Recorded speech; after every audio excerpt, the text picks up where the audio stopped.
Good morning, and thank you very much for welcoming me here.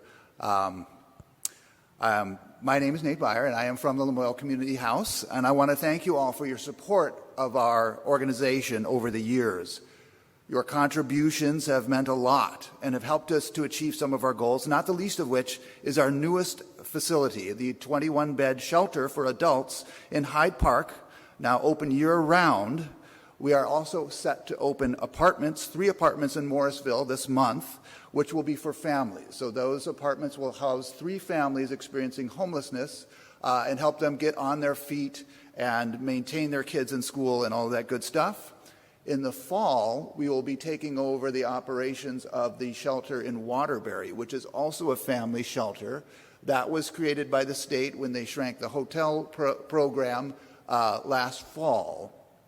So our current shelter is only adults. We felt like we needed to reach out to the families and particularly children that are experiencing homelessness and try to find a way so that they can have stable housing, keep them in school, and all of that good stuff.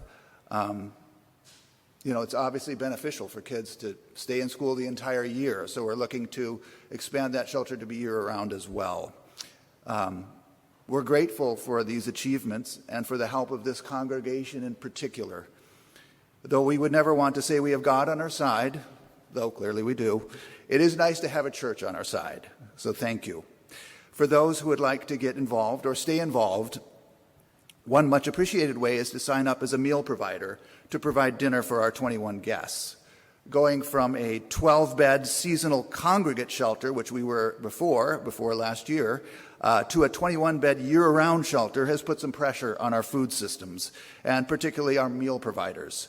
You can prepare a meal in advance and drop it off. You can bring stuff to make and make it there. We have a fully functional kitchen, and our guests really, really appreciate a home-cooked meal. You can stay and eat with our guests if you'd like to get to know some of the folks that are up there. You can sign up online through our website. I'll also be in the North Acts. We have some literature there, brochures and ways to sign up to help out further if you care to.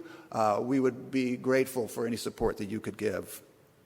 Now, in my role as Director of Development and Communications, I was able to create a podcast with the help of our Community House team. Lives of Lamoille County, our podcast, features stories of those experiencing homelessness here, in a place where once homeless shelters were absent from the landscape.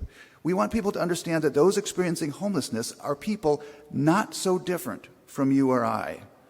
I find myself consistently coming back to the idea that we are all a part of this community. We are the Lamoille Community House. People who are experiencing homelessness are a part of the community with us. They are potentially us. One of the clearest messages of our contemporary moment is that the unthinkable can become reality before we know it. There is no them. There is only us. That doesn't mean we don't need boundaries. We do. But boundaries don't have to be a gate manned by a guard with a gun. Boundaries are simply an acknowledgement that we cannot be all things to all people. Now, in the course of my life, and I'm 55, I have seen the rise in the belief in the gated community. It's an idea that our status and privilege entitles us to withdraw from the greater community and retreat behind barriers that others cannot pass through. I imagine it gives us a sense of accomplishment and safety. We have earned wealth and need to be protected from those who might take it from us. This thinking traps the privileged in their fear, in the belief that we must target others before they target us. If people are not like us, then they must be a threat. In the cynical political calculation of this era, it has become more important to create and magnify problems for political gain than it is to work together to solve them.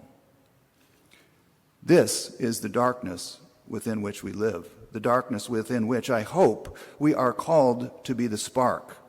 We can each be a spark, but the light that shines brightest is from what we can do together to help form the community we want to achieve in the here and now. We may have to compromise along the way, but we can't give up the vision of a community of equals, with enough for all, with basic rights to housing, healthcare, and sustenance. If we can't envision the world we want to live in, how can we hope to achieve it? Let's have the courage to dream, the courage to hope, the courage to be the spark and the light in this time. Thank you.